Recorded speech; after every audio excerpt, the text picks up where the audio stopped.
Good morning, good evening, good afternoon, and it's your girl Feet on YouTube, and this is the day that the Lord has made. I will rejoice and be glad in it. As you all know, or if you don't know, I'm going to tell you so that this is a pro-boss and pro-Jesus loving channel, and I don't do anything, I don't say anything until I first acknowledge my Lord and Savior Jesus Christ, point blank, period. That's just something I do over here. It's just how I show my appreciation to the Lord for all that He has done for me.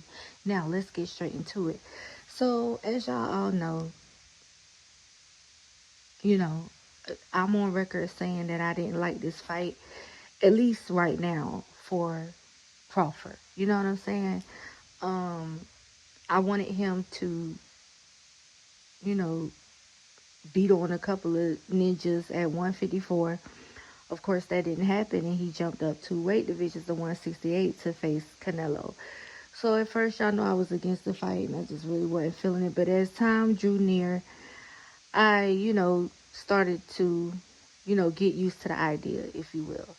Okay, that's number one. Number two, as you all know, that I'm on record saying that I of course, I want Crawford to win, but I had no idea who was going to win.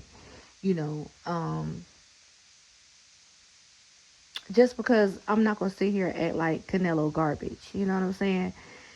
And that he doesn't have a high ring IQ. So even though I know Canelo's flat-footed and all of those type of stuff, and when I looked at him fighting Crawford tonight, he really just looked like a one-trick pony.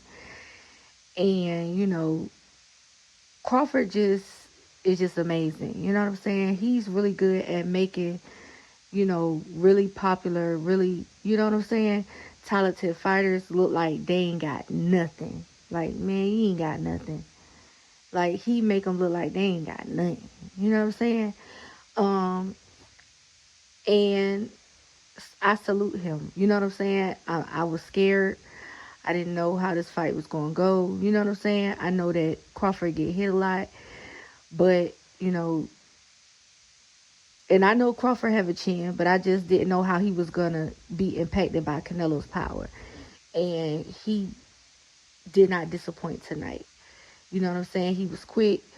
He was light on his feet, per usual. And Canelo, he a tank now. He a tank. Like, physically he's a tank, but he was no match for, he's flat-footed. He couldn't get with Crawford. Crawford was too quick for him, man. Crawford was just too everything for him. He was perfect tonight. Point blank, period. He was amazing tonight. He paced himself and everything. Like he always do. Like, Crawford is just everything a lot of people thought Errol Spence was going to be. Crawford, like, turned out to be what people were looking for in Errol. You know what I'm saying? And in Adrian Broner at one point. And in Tank at one point. Like, Crawford has surpassed everybody who shoulda, coulda, woulda, and didn't. He shoulda, he did. And, he's the man now. He came, he saw, he conquered. And he made history tonight. He's a 3-time, undisputed, different weight classes. Like, come on, man. Like, man, that's... The boy just bad. You know what I'm saying? And I'm just, like I said, and I told y'all, if I'm wrong, if he win, and y'all know I wanted him to win, but if he win, I'm going to come on here and say, hey, he that guy. Point blank, period. You know what I'm saying? I had no idea who was going to win. I ain't finna come on here and act like I knew. You know what I'm saying? I didn't know. I had no idea who was going to win. I knew Crawford had what it took. You know what I'm saying? But I didn't know if he was going to be able to execute, and he did. And he been made a believer out of me. But tonight, he made a, lifelong supporter, of his as one of my favorite boxers ever. You know what I'm saying? Of this generation. And I just appreciate what he brings to the sport as a fighter, what he represents as a father, and what he